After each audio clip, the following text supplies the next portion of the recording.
ಎಲ್ಲಾ ಹಾನಿಯಿಂದ ಕೂದಲನ್ನು ರಕ್ಷಿಸುತ್ತೆ. ಬರೀ Amrut noni reach root premium hair oil.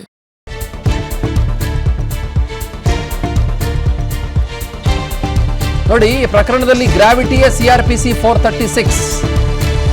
ಹಾಗಾಗಿ CRPC 439 ಇಲ್ಲಿ ಇಲ್ವೇ ಇಲ್ಲ.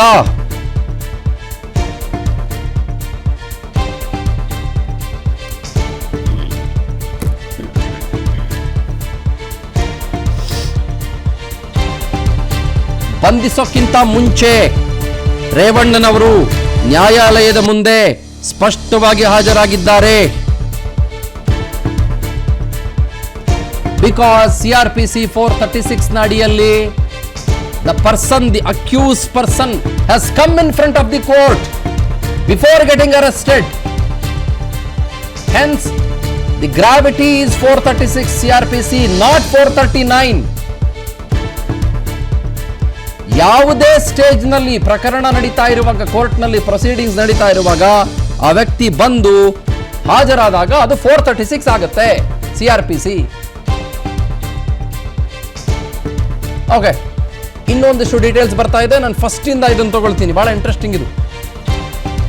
CV ನಾಗೇಶ್ ಅವರು ಟೈಮಿಂಗ್ ಪ್ರಶ್ನೆ ಮಾಡ್ತಾ ಇದ್ದಾರೆ. ರೇವಣ್ಣ ವಿರುದ್ಧ ದಾಖಲಾದಂತಹ ಕೇಸ್ ಟೈಮಿಂಗ್ ನ ಬಗ್ಗೆ CV ನಾಗೇಶ್ ಆಕ್ಷೇಪಣೆ ವ್ಯಕ್ತಪಡಿಸ್ತಾ ಇದ್ದಾರೆ.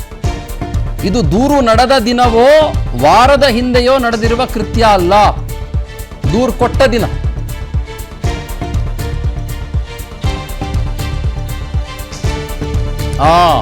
ಕೃತ್ಯ ನಡೆದು ಹಲವು ವರ್ಷಗಳು ನಡೆದು ಹೋಗಿದ್ದಾವೆ.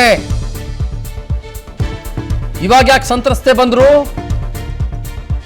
ಏನು ಇದ್ರ ಹಿಂದೆ ಇರೋದು? ದೂರು ನಡೆದ ದಿನ ಅಲ್ಲ, ದೂರು ಕೊಟ್ಟ ದಿನ. ಚೇಂಜ್ ಮಾಡ್ಕೊಳ್ಳಿ. ಇದು ದೂರು ಕೊಟ್ಟ ದಿನವೋ ಅಥವಾ ಒಂದು ವಾರದಿಂದೇನೋ ನಡೆದಿದ್ದಲ್ಲ. 5 ವರ್ಷದ ಹಿಂದೆ 6 ವರ್ಷದ ಹಿಂದೆ ನಡೆದೋಯ್ತು ಅಂತ ಸಂತ್ರಸ್ತೆ ಬಂದು ಹೇಳ್ಕೊತಾರೆ. ಇದು ಹಿಂದೆ ನಡೆದಿದ್ದಂತ ಕೃತ್ಯವಂತೆ ಅಂತ ನಾಗೇಶ್ ಅವರು ಹೇಳ್ತಾ ಇದ್ದಂತೆ ಆಕ್ಷೇಪಣೆ ವ್ಯಕ್ತಪಡಿಸ್ತಾರೆ. ಜೈನಾ ಕೊಠಾರಿ, ರೇವಣ್ಣ ಪರ ಹಿರಿಯ ವಕೀಲರು ನಾಗೇಶ್ ಅವರು ವಾದ ಮಾಡ್ತಾ ಇರ್ತಾರೆ. ಅದಕ್ಕೆ ಜೈನಾ ಕೊಠಾರಿ ಅವರು ಆಕ್ಷೇಪ ವ್ಯಕ್ತಪಡಿಸ್ತಾರೆ. ಬಹುಶಃ ಅವ್ರ ಆಕ್ಷೇಪ ಏನಿದ್ದಿರ್ಬೋದು ಅಂತಂದ್ರೆ, ಅಲ್ರೇ ಯಾವಾಗ ನಡೆದಿದ್ರೆ ಏನ್ರಿ ಪ್ರಕರಣ ಅಲ್ವೇನ್ರಿ, ಆ ಹೆಣ್ಮಗಳು ಹೆದರ್ಕೊಂಡಿದ್ರು ಕಣ್ರಿ, ಇವಾಗೆಲ್ಲಾನು ಆಚೆ ಬಂದಿರ್ಬೋದು. ಹಾಗಂದ್ ಮಾತ್ರಕ್ಕೆ ಏನು ನೀವು ಟೈಮಿಂಗ್ನೇ ಪ್ರಶ್ನೆ ಮಾಡ್ತೀರಿ? ಟೈಮಿಂಗ್ ಪ್ರಶ್ನೆ ಮಾಡಿಬಿಟ್ರೆ ಪ್ರಕರಣ ನಡೆದೇ ಇಲ್ಲ ಅಂತಾನೋ ಅನ್ನೋ ತರದಲ್ಲಿ ಮೋಸ್ಟ್ ಪ್ರಾಬಬಲಿ ಜೈನಾ ಕೊಠಾರಿ ವಾದವನ್ನು ಮಂಡಿಸಿರ್ಬೋದು ಅನ್ಸುತ್ತೆ. ಸಹಜವಾಗಿ ನಾನು ಗಮನಿಸಿರುವ ಲೀಗಲ್ ಆರ್ಡರ್ಗಳ ಪ್ರಕಾರದಲ್ಲಿ. ಯಾಕಂತಂದ್ರೆ ಟೈಮಿಂಗ್ ಇಂತಿಷ್ಟು. ನನ್ನ ಜೀವನದಲ್ಲಿ ನಾನು ಮಾತ್ರವಲ್ಲ, ನನ್ನ ಕೂದಲು ಕೂಡ ಆಗಿರ್ಬೇಕು ಸ್ಟ್ರಾಂಗ್ ಅಂಡ್ ಸ್ಟೈಲಿಶ್. ಬರೀ Amrut noni reach root premium hair oil ನೊಂದಿಗೆ. Reach root premium hair oil ಇಂಥದ್ದು ಇರಬೇಕು ಅಂತಿಲ್ಲ. ಬಹಳ ವರ್ಷಗಳ ಹಿಂದೆನೆ ಒಬ್ಬ ಹೆಣ್ಮಗಳು ಬಂದಿರ್ಬೋದು. ಆ ಹೆಣ್ಮಗಳು ಕಾರಣಾಂತರಗಳಿಂದ ಪ್ರಕರಣವನ್ನು ದಾಖಲು ಮಾಡುವುದಕ್ಕೆ ಮುಂದೆ ಬರ್ದೇ ಇರ್ಬೋದು. ಆ ಕಾರಣಕ್ಕಾಗಿ ಜೈನಾ ಕೊಠಾರಿ CV ನಾಗೇಶ್ ಅವರ ವಾದಕ್ಕೆ ಪ್ರತಿವಾದ ಕೊಡ್ತಾ ಇದ್ದಾರೆ. ನನಗೆ ಗೊತ್ತಿಲ್ಲ ಏನು ಆಕ್ಷೇಪ ಅಂತ, ಇನ್ನೂ ಸ್ಪಷ್ಟ ಇಲ್ಲ.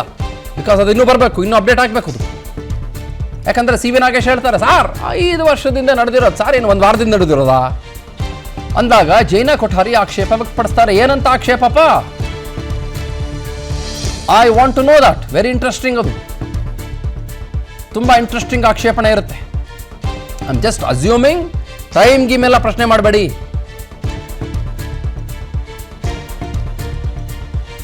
ಹಿಂದೆ ನಡೆದಿದ್ದು, ಅವಾಗ ನಡೆದಿದ್ದು, ಕಳೆದ ವರ್ಷ ನಡೆದಿದ್ದು, 10 ವರ್ಷದಿಂದ ನಡೆದಿದ್ದು, ಇಟ್ ಡಸಂಟ್ ಮ್ಯಾಟರ್. ಓಕೆ, ಬಂತು. ನೀವ್ಯಾಕೆ ನಾನು ವಾದ ಮಾಡುವಾಗ ಮಧ್ಯೆ ಪ್ರವೇಶ ಮಾಡ್ತಿರ್ರಿ ಮೇಡಮ್ ಅವರೇ ಅಂದಿದ್ದಾರೆ CV ನಾಗೇಶ್. SPP ಜೈನಾ ಕೊಠಾರಿ ಆಕ್ಷೇಪಕ್ಕೆ ಗರಂ ಆಗಿದ್ದಾರೆ. ಅಲ್ಲ ಜೈನಾ ಕೊಠಾರಿ ಮೇಡಮ್, ನೀವು ವಾದ ಮಾಡಬೇಕಾದ್ರೆ ನಾನು ಗರ್ಭಗುಡಿಯಲ್ಲಿ ದೇವರು ಕೂತಿದ್ನಲ್ಲ ಮೇಡಮ್ ಅವರೇ, ನಾನೇನಾದ್ರೂ ನೀವು ವಾದ ಮಾಡಬೇಕಾದಾಗ ತೊಂದರೆ ಕೊಟ್ಟನಾ ಮೇಡಮ್ ಅವರೇ ಅಂತಾರೆ CV ನಾಗೇಶ್. ಆದ್ರೆ ಅದು ನಾನು ವಾದ ಮಾಡುವಾಗ ಮಧ್ಯೆ ಬರ್ತಿರಲ್ಲ ಮೇಡಮ್ ನೀವು. ಯಾಕೆ ಮೇಡಮ್ ಇಷ್ಟೊಂದೆಲ್ಲ ಅಬ್ಜೆಕ್ಷನ್ ಅಂತೀರಿ ನೀವು? ನಾನು ಗರ್ಭಗುಡಿಯಲ್ಲಿ ದೇವರದ್ದಂಗೆ ಕೂತಿದ್ನಲ್ಲ ಮೇಡಮ್. ನೀವೇನಾದ್ರೂ ವಾದ ಮಾಡುವಾಗ ಒಂದು ಉಸಿರೆತ್ತಿದ್ನಾ ನಾನು, ಒಂದು ಸೊಲ್ಲೆತ್ತಿದ್ನಾ ನಾನು, ಬಾಯಿ ತೆಗೆದ್ನಾ ನಾನು? ಇಲ್ವಲ್ಲ ಮೇಡಮ್ ಅಂತಾರೆ ಜೈನಾ ಕೊಠಾರಿ ಅವರಿಗೆ CV ನಾಗೇಶ್. ಓಕೆ, ಈ ಪ್ರಕರಣ ಬಹಳ ಗಂಭೀರವಾದಂಥ ಪ್ರಕರಣ. ಹೌದು, ನಾನು ನಿಮ್ಗೆ ಹೇಳಬೇಕಾಗಿರೋದು ಇನ್ನೂ 1-2-3 ವಿಷಯ.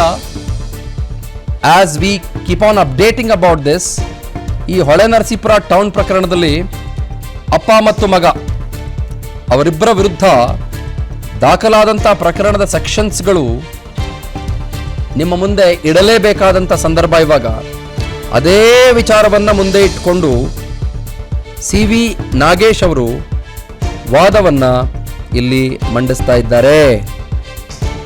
ಇಲ್ಲಿ ಗಮನಿಸಿ, ಹೊಳೆ ನರಸೀಪುರ ಟೌನ್, ಹಾಸನ್, ಕರ್ನಾಟಕ. ಓಕೆ, ಕೃತ್ಯ ನಡೆದ ಸ್ಥಳ ಎಲ್ಲವೂ ಕೂಡ ಬಹಳ ಸ್ಪಷ್ಟವಾಗಿದೆ. 354A, 354D, 506 ಮತ್ತು 509.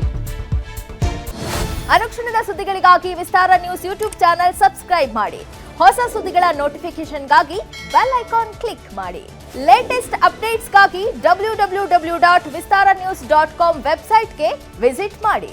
ಅಂಗೈಯಲ್ಲೇ ಜಗತ್ತಿನ ಸುದ್ದಿ ತಿಳಿಯಲು ವಿಸ್ತಾರ ನ್ಯೂಸ್ ಕನ್ನಡ ಆಪ್ ಡೌನ್ಲೋಡ್ ಮಾಡಿ.